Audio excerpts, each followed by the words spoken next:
পৰম শ্ৰদ্ধাৰ বাপ আই সমস্ত ভকত বৈষ্ণৱসকল তথা প্ৰভু ভগৱন্ত গুণানুকীৰ্তনেৰে ধন্য সাধু পুৰুষ বৈষ্ণৱসকল সকলোৰে কমল চৰণত আমি দাসে সেৱা অৰ্পণ কৰিছোঁ। আমি হেন ভৃত্যৰ এক প্ৰয়াসক আপোনা সব ভকত বৈষ্ণৱ সাধু পুৰুষে যিমতে আদৰি লৈছে, যি উৎসাহ উদ্দীপনা প্ৰদান কৰিছে, আমি যথেষ্ট সন্তোষ লাভ কৰিছোঁ আৰু আমি আপোনা সবৰ আগত চিৰকৃতজ্ঞ হৈ ৰৈছোঁ। আপোনালোকে মই হেন দাসক যি উৎসাহ তথা আপোনালোকৰ যি সহায় সহযোগিতা আগবঢ়াইছে, তাৰ বাবে সকলোৰে চৰণত সেৱা জনাইছোঁ। আগন্তুক দিনতো আমাক আপোনালোকৰ অমৃতময় উৎসাহমূলক বচনেৰে অনুপ্ৰাণিত কৰি যাব বুলি আশা ৰাখিলোঁ। আমি দাসে প্ৰভু ভগৱন্তৰ গীতাভাগী পাঠ তথা ব্যাখ্যা আপোনাৰ সবৰ আগত দাঙি ধৰিছিলোঁ। ইয়াতে আমি হেন অধৰ্মীৰ অনেকখিনি পাপ ভুল ত্ৰুটি হ'ব পাৰে, সেইখিনি যাতে বিজ্ঞজনে শুধৰাই দিয়ে আমি প্ৰাৰ্থনা কৰিম।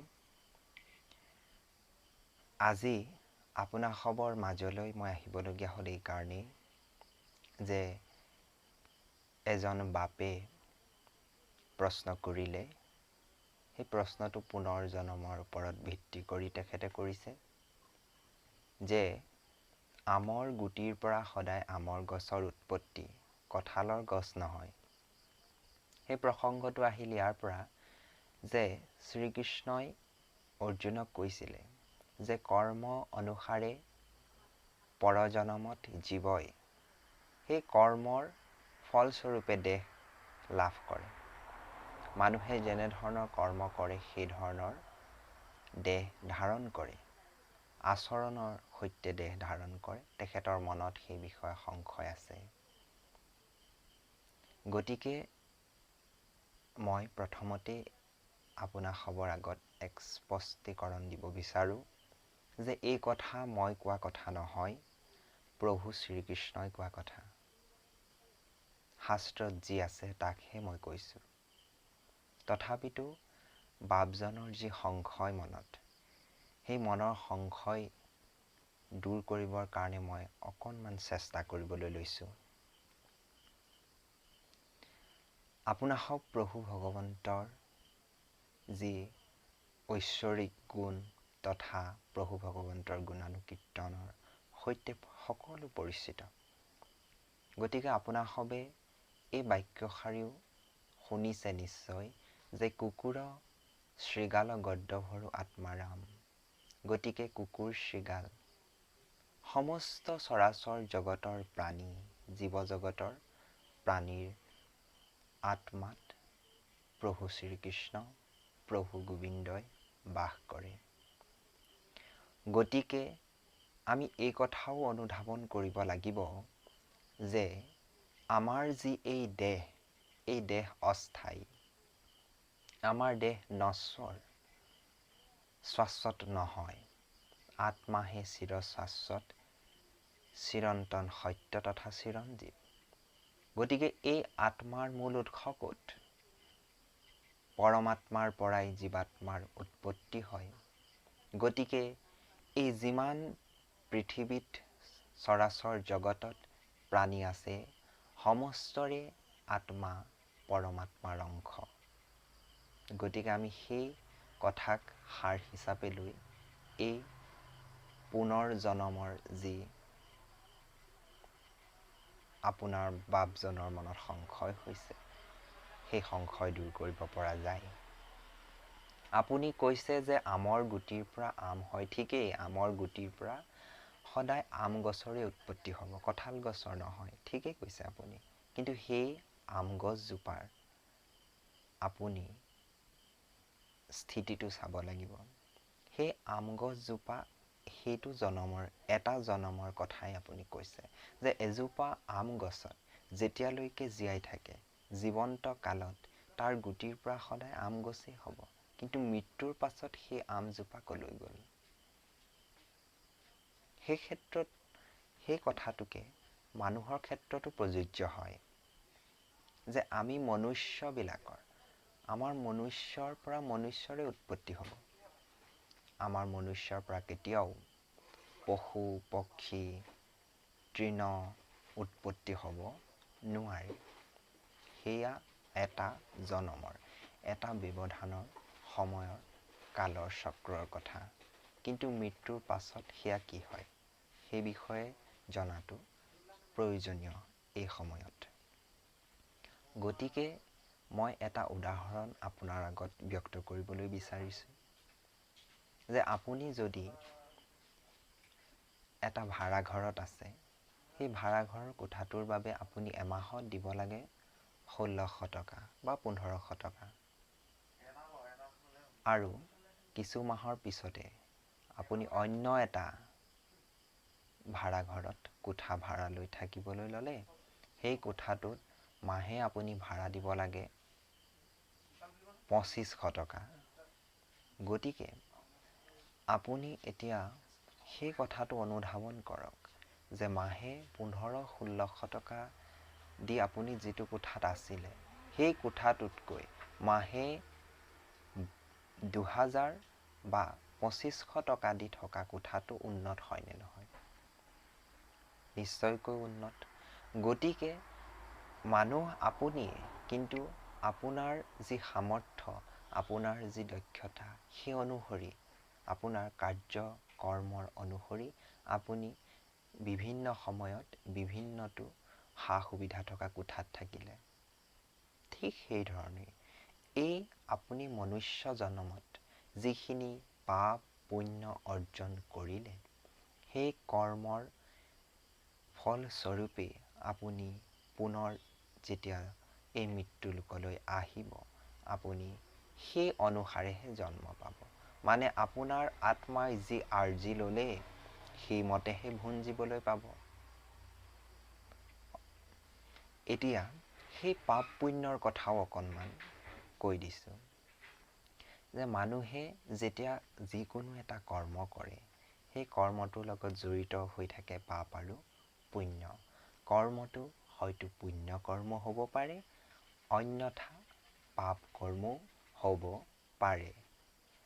এতিয়া সেই পাপ আৰু পুণ্যৰ ওপৰত ভিত্তি কৰি যেতিয়া মনুষ্যই দেহ ত্যাগ কৰে, মৃত্যু হয়, তেতিয়া সেই দেহৰ পৰা জীৱাত্মা পৰলোকলৈ গতি কৰে আৰু পৰলোকত কিছুদিনৰ বাবে থাকিবলগীয়া হয়। কিয় থাকিবলগীয়া হয়? যে সেই মনুষ্যই যি পুণ্য অৰ্জন কৰিলে, সেই পুণ্যৰ ক্ষয় নোহোৱা পৰ্যন্ত তাৰ ফল ভোগ কৰিবলৈ স্বৰ্গলোকত থাকিবলগীয়া হয়। আৰু মনুষ্যই যিমান পাপ কৰ্ম কৰিলে, সেই পাপ কৰ্মৰ সম্পূৰ্ণ ক্ষয় নোহোৱা পৰ্যন্ত মানুহে নৰকত যাতনা ভুঞ্জিব লাগে। তাৰ পাছত পুনৰ মৃত্যুলোকত মানুহে জন্ম গ্ৰহণ কৰে। সেই জীৱাত্মাই মৃত্যুলোকত পুনৰ জন্ম গ্ৰহণ কৰে। গতিকে পুনৰূপী জনমম, পুনৰূপী মৰণম, এই প্ৰক্ৰিয়াটো চলি থাকে, এই চক্ৰ চলি থাকে। এই চক্ৰৰ পৰা পৰিত্ৰাণ কি ধৰণে পাব পাৰি সেই বিষয়েও প্ৰভু শ্ৰীকৃষ্ণই কৈছে। সেই কথা মই এতিয়া অৱগত নকৰোঁ, পাছত সেই বিষয়ে আলোচনা কৰিম। কিন্তু মই এতিয়া সেই পাপ আৰু পুণ্যৰ কথাই কৈ আছোঁ। গতিকে সেই পাপ পুণ্যৰ অৱধি বা পাপ পুণ্যৰ ক্ষয় হোৱাৰ পাছত পুনৰ মৃত্যুলোকত জন্ম ল'বলগীয়া হয় সেই জীৱাত্মাই। এতিয়া মৃত্যুকালত শ্ৰীকৃষ্ণই এই কথাও কৈছে যে মৃত্যুকালত ব্যক্তিয়ে যি বস্তু মনলৈ আনে বা ধ্যান কৰে, সেই তাকেই লাভ কৰে। যদি মৃত্যুকালত ঈশ্বৰ পৰমাত্মাৰ ধ্যান কৰিছে, তেতিয়া জীৱই মুক্তি লাভ কৰি পৰমাত্মাতে বিলীন হয়। যদি মৃত্যুকালে ভোগ মায়া মোহ সাংসাৰিক বন্ধনৰ লগত সাংসাৰিক বস্তুবিলাকক লৈ চিন্তা কৰি থাকে, ধ্যান কৰি থাকে, তেতিয়া পুনৰ সংসাৰৰ কণ্টকময়ী যি পথ, সেই পথলৈ উভতি আহিবলগীয়া হয়। গতিকে সেই বিষয়ত এক সুন্দৰ উদাহৰণ জানিব পাৰি। উদাহৰণৰ বিষয় ক'ব পৰা যায় ঋষি জড়ভৰত। তেখেত এজন নিষ্পাপ ঋষি আছিল। তেখেতৰ সম্পূৰ্ণ জীৱনত তেওঁ কোনো পাপ কাৰ্য কৰা নাছিল। এদিনাখন সেই ঋষি জড়ভৰতে কি কৰিলে, এটা হৰিণৰ সৰু পোৱালি পুহিলে। পুহিবলৈ তেওঁ ঘৰলৈ লৈ আহিলে আৰু তাক খুব মৰম কৰে, প্ৰতিপালন কৰে, অত্যন্ত স্নেহ ভাৱ ৰাখে। ঋষিৰ যেতিয়া মৃত্যুকাল আহিল, সেই মৃত্যুকালত ঋষিয়ে প্ৰভু ভগৱন্তক ধ্যান